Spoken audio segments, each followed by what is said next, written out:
Hi guys, my name is Rochelle Rizzo and I'm going to be sharing today with you guys family trauma.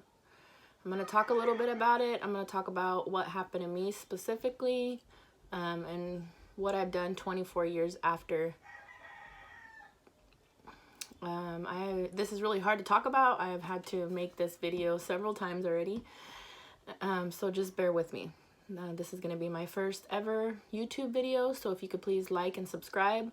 I plan on sharing other people's journeys as well.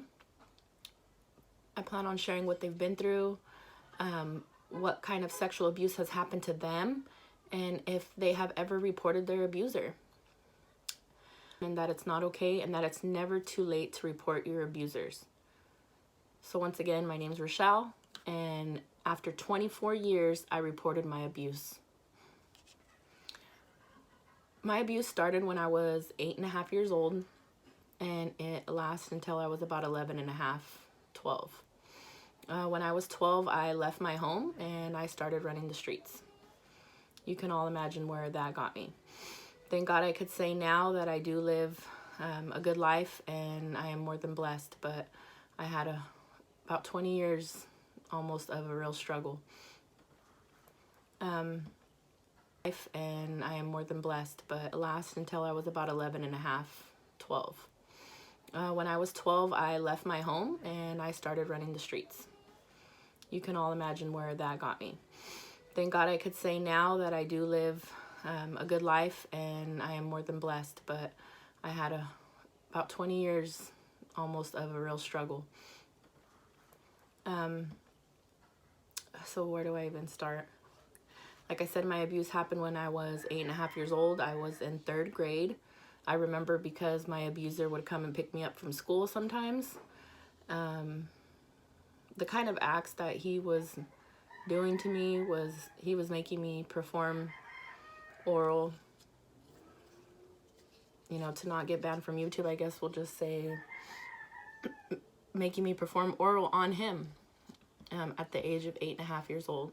He was also still a minor at the time. He was 16, but 16 and 8.5 years old, you still know that that's wrong and you shouldn't be doing that. Over the years, I always wondered, like, well, did he know that it was wrong? Could he have just liked me, or what was it? Because by the time I turned 11 and a half, I had fallen in love with him. I thought he was my protector. Another guy that was a friend that was his age was around at that time, and he tried to kiss me before, and my protector at that time, he put him in a headlock and told him if he ever touched me again that he would kill him. So therefore at that, I started falling in love with him, and I thought he was my protector, that, hey, this is going on, but it could be a lot worse.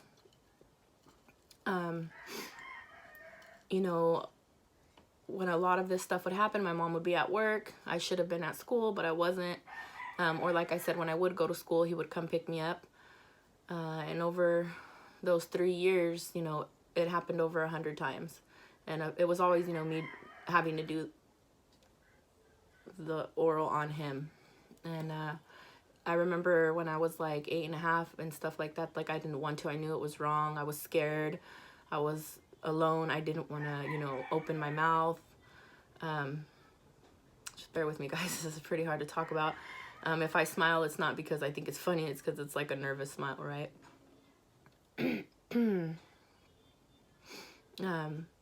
He never penetrated me, so that was another thing that made me realize that he knew what he was doing was wrong, that I was too young.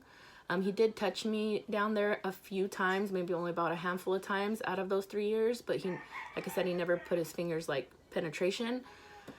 So as I got older, and I would think about that, well, let me backtrack. When I was 14, I ran into him at a friend's house, and I had just found out I was pregnant, and I was going to a group home. I was going to be sent to a group home for a year. And he pulled me to the side, to the backyard, asked if he could speak to me, and he did apologize to me.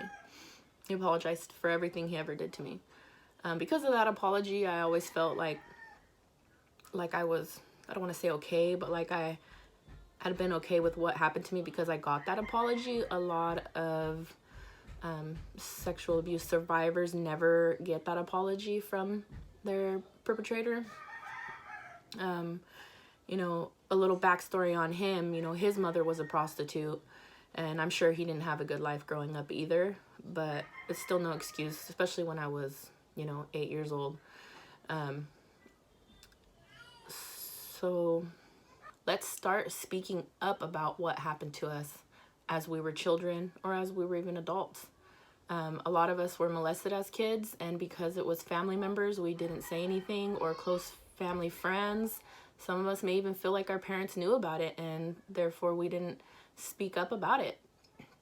Now, as adults, I'm sure we've all had rough lives or trauma or experiences. Just in general, you know, we have gone through our own struggles, you know, mentally. I just really want to bring awareness on the situation, and that it's not okay, and that it's never too late to report your abusers. So once again, my name's Rochelle, and after 24 years, I reported my abuse. I go into who it was, but it was like, screw him, and I'm happy I did it, and I'm glad I did it, and I don't know what's going to happen next. I will keep you guys updated on that. They said if need be, an investigator will be contacting me. I don't know, you know, if they're going to press charges. Like I said, it was child on child crime, but from my investigation, looking up YouTube and stuff like that, not YouTube, excuse me, looking up on Google, I did see that child on child crimes, you know, are not okay, and that people can be prosecuted still. So like I said, we'll see if, at this point, I don't know, did he get arrested already or not? I am going to be checking, the county that it happened in and where he did live. I'll probably be checking the jail registration list to see if he was locked up, and then I'll see if they call me. I don't know if I really, you know, what I want. Do I want him to go to jail for life or anything like that, you know, all these years later? That's not what I'm looking for. I'm looking for maybe just for him to be in some kind of trouble so he can know, hey, what you did was not okay. If that means jail time for however long the county or the prosecutor, the judge, you know, decides to do, I'm fine with that. But I do think he should definitely be in some type of trouble, because it caused me a lifetime of pain, and also to my family. And, you know, like in some kind of trouble so he can know, hey, what you did was not okay.